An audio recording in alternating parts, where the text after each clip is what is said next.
And we're back with another episode of the Yo That's Larry podcast. If you're new here, this is what we do here. Cover world news, world events, and we entertaining as hell.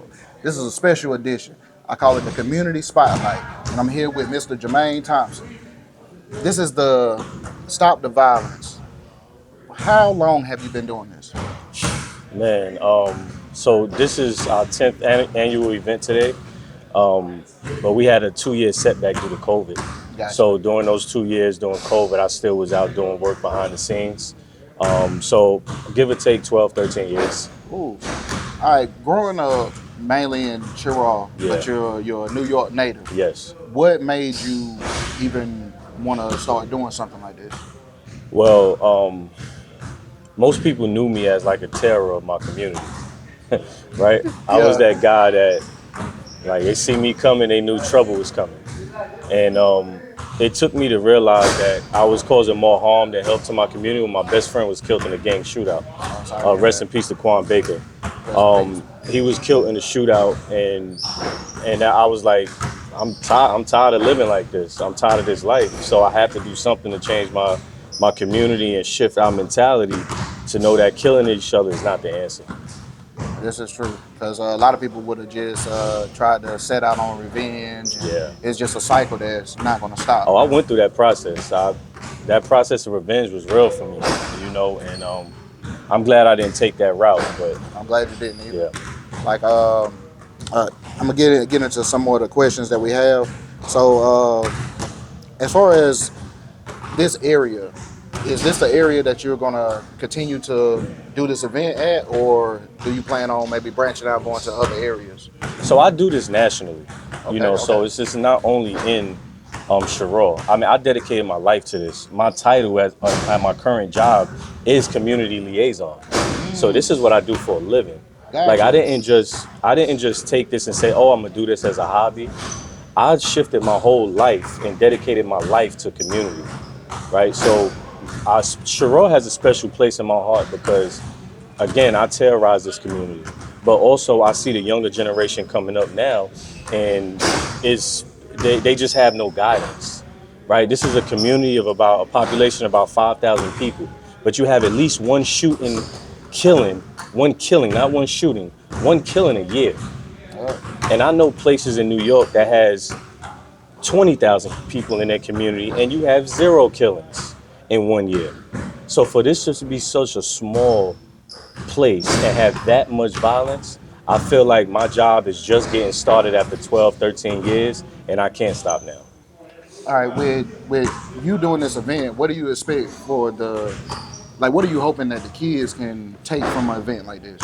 So I use basketball as an outlet because that's what we love to do as a culture. We love basketball, we love football, we love things like that. So I take basketball and I take this event and I give it opportunity for people to come into the space, right?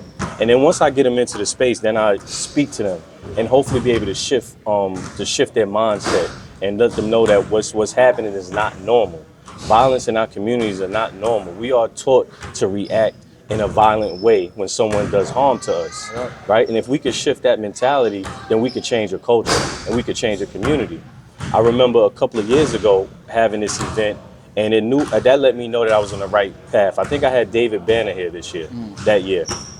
David Banner came in and spoke to people. I spoke to people, and at the end of that event, somebody came to me and handed me a gun and said, "You changed my mind today. I don't want to live this life no more," and gave me a gun. But here's the funny part to that. I took that gun down to the precinct, and the cops started asking me questions. Where did I get it from? Why would you ask that if you see that someone changed their life? It doesn't matter where it came from. We took a gun off the street, and that should be the goal. The goal shouldn't be arrest. The goal shouldn't be locking people up for life. The goal should be changing community mindsets, providing them resources so that they have outlets where they don't resort to violence. And see, I think that's where the disconnect is. Like you being a community liaison, you know what I'm saying, or like you could be that link between basically, I guess, the streets and the police. You know what I'm saying? Like somebody has to be that link. because if we don't have that link, it's going to constantly be a disconnect. Because if you notice, the people that's doing all the terrors, Yeah.